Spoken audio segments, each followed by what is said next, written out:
No obligations. We had a team order number. You're right there. 425, right there. Yeah. Cam?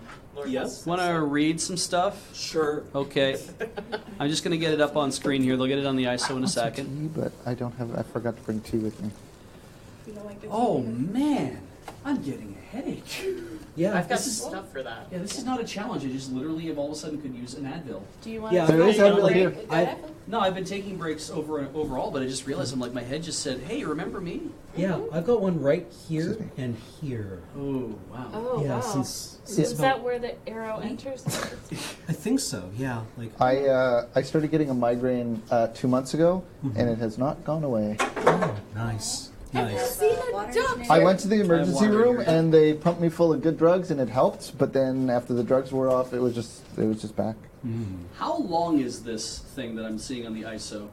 That looks kind of too long. I can do this. Can you make it a bigger font? That's pretty small. There you go. All right. Need you to be Johnny on the spot with scrolling. So, all right. I don't recognize this. Would you be able to tell me where this is from after I finish reading it? I certainly can. Okay. Around 1890 in the Third History, the crowned growth could be perceived through the white door. Oriflammes, Lot 5, auction 5th May 57. Fragments of the notebook of Parsival, recovered from the wreck of Mr. Strathcoyne's private library. Extensive fire damage, reconstructed in part. Madam, here and I have set down my recollections of my time with the Society of the Noble Endeavour. I write in haste and may be lacking clarity. Make what you will of it. In preparation for the riddle of the stag door, which I will describe later, a dreamer passes through the white door not once but many times. The white door was known very anciently as the bone door or the ivory door. Speech may not pass its valves, and dreamers are mute when they enter the house. The white door is fickle. I had prepared the proper tisanes, and I had some hope of entrance that night. You should know that once one has entered the mansis, the memory of its hooks... You should know that once one has entered the mansis, the memory of it hooks and tears. One recalls its stairs and galleries and the light of its windows with a sentiment like that of half-waking memories on clear autumn mornings. I found then that I prepared my limbs for sleep with the trembling anticipation of one who awaits a fickle lover, and that sleep, indeed, was fickle. But at length I walked again in the outer precincts of the mansis, that place we call the bounds, which we dare to believe above the wood. The bounds breathe and change. They are, some say, the limbs of the house, but I have never subscribed to the notion that the house is an organism. It is not stone, but it is more like stone than flesh. That night they were hued with what we in the society called the perilous color. I had considerable apprehension before I ever saw the door that this was not a night to be abroad in the precincts of the House of the Sun. But one does not surrender easily even the white door, and I had high hopes that the year of passing the stag door early. So on I went. I rounded the high rock that is called the Temple of the Wheel, and the white door came in view. There was a crowd of the dead before it. Even at that distance, it was clear that it is what they were. You may be aware that some dead pass the white door. Their speech is taken from them as the speech of the dreamers, and that is why the dead we meet in the mansis are so often mute.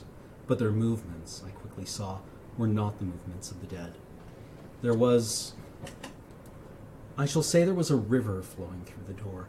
It was not a river, and neither was it pus nor joy, but when I tried to articulate it better, my pen snapped in my hand. I apologize for the apophatic ellipsis, madam, but I have no wish to tempt that hour into my dreams. The rising spider wishes dominion, but the growth wishes only to infect and become. I do not believe the bounds are the limbs of the house, but I must aver that the dead that night had become the limbs of the crowned growth. Should you meet them, do not permit them to touch you. Do not even look upon their faces. I thank the sun for the horned axe, the black flax, and the older hours. Without them, I wonder whether we might not all be the growth. I did not pass the white door that night. I ran crying into the night, and I recollected myself only curled among the roots and blades of the wood. To that episode, I ascribe my affinity with the moth. Nice. That is from Cultist Simulator. Oh, neat. Cool. Cultist Simulator. It's not I've been Cultist. told I would enjoy it. I think I need to look into it. What is it exactly? It's a computer game. Got it. Yeah, I don't know what you accomplish in it. Like if it actually Yeah, is literally simulating being a cultist. It seemed to look like a card game of some kind, or Oh. use the mechanisms of a card game. But I was like, people said you should look at this, and I'm like, oh, maybe I'll give it a look. And then I think somebody gifted me a copy, and I was like, oh, I've got a thing to do, and I entered it into my Steam library, I think, and Forgot about it. And yeah, swiftly forgot about it. So apologies, but it's there somewhere.